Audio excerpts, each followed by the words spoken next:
Força Aérea dos Estados Unidos é, sem dúvida, a organização militar mais bem treinada para olhar para o céu, né? E, assim, saber exatamente o que está voando por lá. Com certeza. O rigor deles é absoluto. Exato. O rigor, a precisão, a vigilância. Então, como é possível que na manhã de 8 de julho de 1947, o tenente Walter Haut senta numa máquina de escrever e solta um comunicado oficial para a imprensa? Um comunicado que deu a volta ao mundo, diga-se de passagem. Sim, um comunicado global afirmando que o exército capturou um disco voador. E aí, a tensão surge logo de cara, porque 24 horas depois, eles soltam um segundo comunicado dizendo: desculpe, era só um balão meteorológico. É uma virada narrativa quase cômica de tão abrupta. E é exatamente esse contraste brutal que nos traz aqui hoje. Porque o caso de Roswell tem, quase 80 anos de contaminação cultural, né? Muitos filmes, livros, lendas. Muita desinformação acumulada. Então, a nossa missão nessa análise detalhada é cortar todo esse ruído, atravessar essas décadas de ficção científica e isolar os fatos puros que restaram nos registros governamentais e nos testemunhos diretos. Isso aí. Então, boas-vindas a quem está ouvindo a mais uma das nossas missões secundárias da realidade. Hoje a gente vai mergulhar direto nas fontes originais. E para entender o peso daquele primeiro comunicado, a gente precisa primeiro entender o contexto de quem estava lá. Esse é o ponto-chave. Porque a base de Roswell, a Roswell Army Airfield, não era uma instalação militar qualquer, né? Longe disso. E esse é o detalhe histórico mais crítico.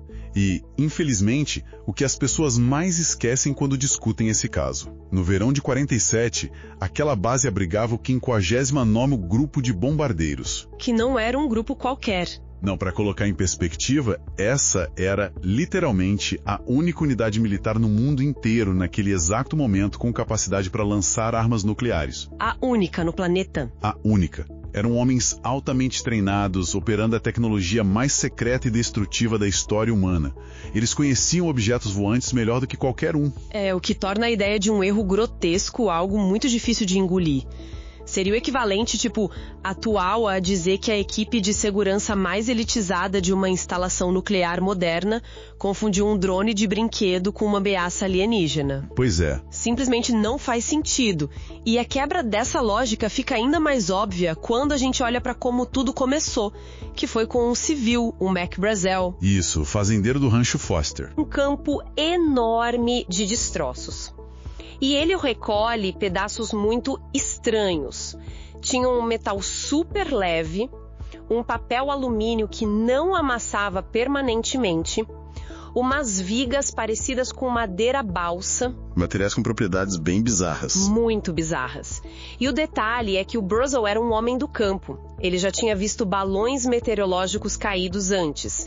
E ele afirmou categoricamente, nas palavras dele para a imprensa, que aquilo não era um balão. Ele tinha muita certeza disso. Tanta certeza que ele junta uma amostra e leva até o xerife local, o George Wilcox, que, por sua vez, liga para a base militar.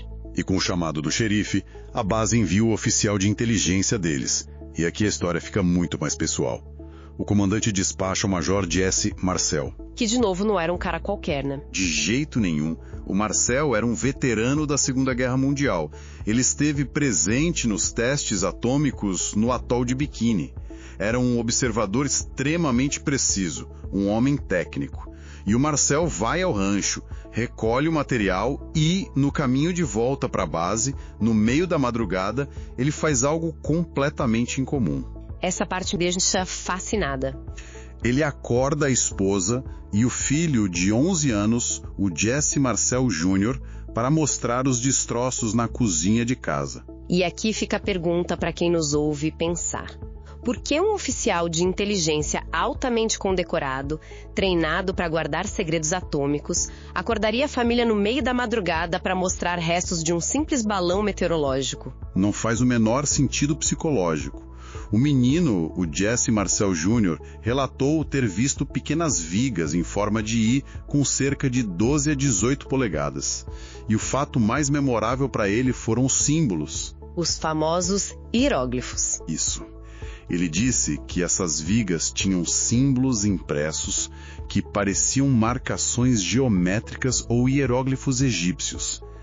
E olha, o Marcel Júnior repetiu essa mesma história de forma totalmente consistente por 35 anos, até a morte dele. É uma consistência impressionante. E bom, na manhã seguinte, o material chega à base, nas mãos do coronel William Blanchard, que era o comandante da base nuclear.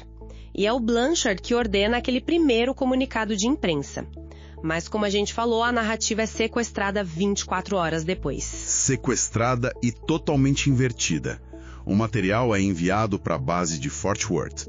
E lá, o general Roger Ramey assume o controle da situação. Junto com o oficial de meteorologia, o Irving Newton. Exato. Eles convocam uma coletiva de imprensa relâmpago e declaram que o material era apenas um balão meteorológico e um alvo de radar. Fim da história. E aí tiram aquelas fotos famosas, né? Do Major Marcel. Sim, as fotos mostram o Marcel agachado no chão com restos de papel laminado comum e umas varetas. Mas o conflito real aí é que 30 anos depois, lá em 1978, o Marcel quebrou o silêncio. E o que ele disse foi bombástico. Muito. Ele afirmou que o material naquelas fotos não era o que ele recolheu no rancho. Houve uma troca. O material verdadeiro era leve como madeira balsa, mais forte como aço.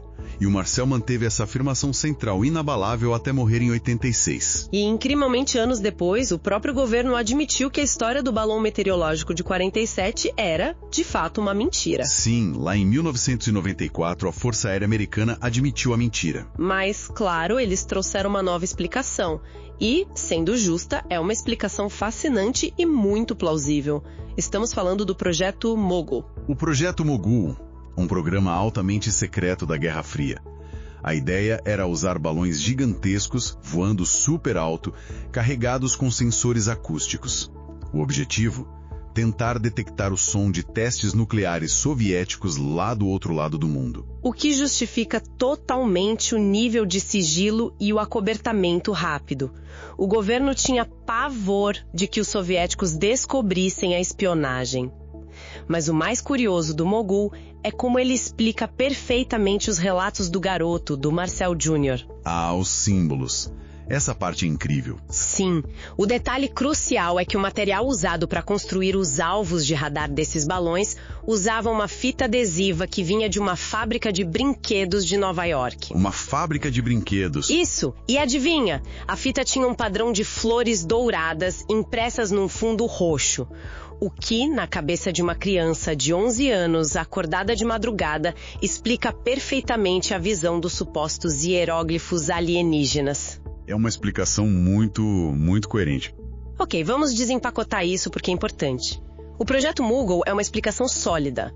Ele explica o campo de destroços enorme, explica os materiais esquisitos, explica as fitas com símbolos e justifica o encobrimento agressivo do governo por puro medo dos soviéticos. Tudo se encaixa. Mas, e os corpos? Pois é, aí entramos no território complicado. O Mogul não explica corpos no deserto. Não explica. E precisamos ser muito claros aqui sobre as fontes. Absolutamente nenhum, relatório de 1947 fala sobre corpos. Essa narrativa de seres extraterrestres surgiu décadas depois. E na maioria das vezes de forma super inconsistente, né? Relatos de segunda ou terceira mão. Exatamente. Testemunhos muito contaminados pelo tempo e pela mídia. Mas, no meio desse ruído todo, há um testemunho incontornável. E ele nos leva de volta ao homem que datilografou aquele primeiro comunicado de imprensa. O tenente Walter Haut. O próprio. O Haut ficou calado por 60 anos. Ele tinha feito um juramento de lealdade ao coronel Blanchard, mas em 2002, já no fim da vida, ele preparou um depoimento juramentado, um affidavit. E ele escondeu esse documento, certo? Sim, o documento foi selado, ele só permitiu que fosse publicado após a sua morte, o que aconteceu em 2005. E o depoimento veio a público em 2007. Detalhe importante, a filha dele, a Julie, revisou cada frase do documento com ele para garantir a precisão. E o que tem nesse documento é chocante, porque ele destrói a versão do balão do Mogul. O Haut atestou formalmente que o próprio comandante dele, o coronel Blanchard, o levou em segredo até um hangar na base. Um hangar 84. E a descrição visual que ele dá é impressionante. Muito. Ele descreveu um objeto metálico, em forma de ovo, com cerca de 12 a 15 pés de comprimento, ou seja, uns 4 metros e pouco. E não tinha janelas, asas ou trem de pouso visível. Uma geometria que não bate com balões ou aviões da época. Nem um pouco. E perto dali, sob uma lona, ele viu 2 corpos. Com cerca de 4 pés de altura, mais ou menos 1,20 m, e com cabeças desproporcionalmente grandes. Ele também relatou que houve uma reunião com oficiais de alta patente, onde pedaços da nave foram passados de mão em mão. E ninguém, nem os engenheiros nucleares, sabiam o que era aquilo. É um relato pesado. É. E aqui a gente tem que abordar a psicologia por trás da testemunha. O argumento cético normal é falar de falsa memória. O que devemos citar com respeito, porque a contaminação pop existe. Mas por que um homem ficaria calado a vida toda, recusaria fama, dinheiro, entrevistas, apenas para deixar um documento póstumo descrevendo exatamente o que o comandante o fez ver? Exato. Ele não ganhou nada com isso em vida. Mas assim, se o Haut está dizendo a verdade sobre esse hangar, os documentos militares da época provariam toda a movimentação. A logística para esconder isso seria imensa. E isso nos leva à próxima fonte, a busca do próprio governo pelos registros da base. Os arquivos desaparecidos. Essa é a parte mais frustrante da investigação governamental. Totalmente. Nos anos 90, o braço investigativo do Congresso americano, o GAO, foi procurar os arquivos de Roswell daquele período. E o que eles descobriram?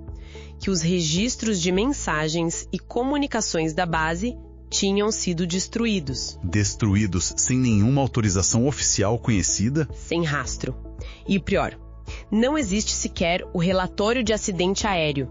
Pelos regulamentos militares de 47, um evento envolvendo a queda de qualquer tecnologia, mesmo um balão do Mogul, exigia um relatório que, por lei, deveria ser guardado permanentemente. Permanentemente. E sumiu. E olha, isso mostra um padrão que a gente já observou na exploração dessas fontes ufológicas militares. Como assim? Pensa no caso que discutimos antes, o incidente de Rendlesham. Assim como lá, em Roswell, o evento operacional mais significativo e tenso de toda a história da base gera curiosamente a menor quantidade de documentação. O arquivo simplesmente evapora. É uma coincidência muito conveniente, para dizer o mínimo. Muito conveniente. E ilegítima, administrativamente falando. Bom, a gente precisa fazer um apanhado final disso tudo, porque Roswell, como dissemos, está poluído com mitologia. Temos fraudes enormes pelo caminho. Sim, os falsos documentos do Majestic 12, por exemplo. Aquela fraude absurda do vídeo da autópsia alienígena de 95. Tudo isso é ruído. Ruído puro. Mas, sob toda essa camada espessa de contaminação, há um núcleo duro irrefutável que a gente conseguiu isolar hoje. Exatamente. O que nós temos de concreto é um comunicado militar autêntico emitido pela inteligência da unidade nuclear mais bem preparada do mundo, seguido de uma retratação rápida em 24 horas. Temos a consistência inabalável do Major Marcel, que até a morte afirmou que houve uma troca de materiais. Temos a confissão póstuma do Tenente Holt, um homem fiel ao seu comandante, relatando corpos de uma nave. E, por fim, o sumiço completamente ilegal dos arquivos permanentes da instalação militar. É isso. E eu quero encerrar esse nosso mergulho profundo com uma reflexão provocativa para quem está nos ouvindo hoje. Uma coisa para ponderar depois que o áudio acabar. Vá em frente. Se aquilo que caiu no deserto do Novo México, no Rancho Foster, era apenas um balão acústico do projeto Mogul, com fita de fábrica de brinquedos, por que o coronel William Blanchard, o homem encarregado de proteger o único arsenal nuclear da Terra, olhou diretamente para os destroços em sua mesa e deu a ordem explícita para anunciar ao mundo todo que eles tinham um disco voador nas mãos? É a grande pergunta. O que exatamente ele viu antes que alguém de cima mandasse mudar a história inteira? Até a próxima missão secundária.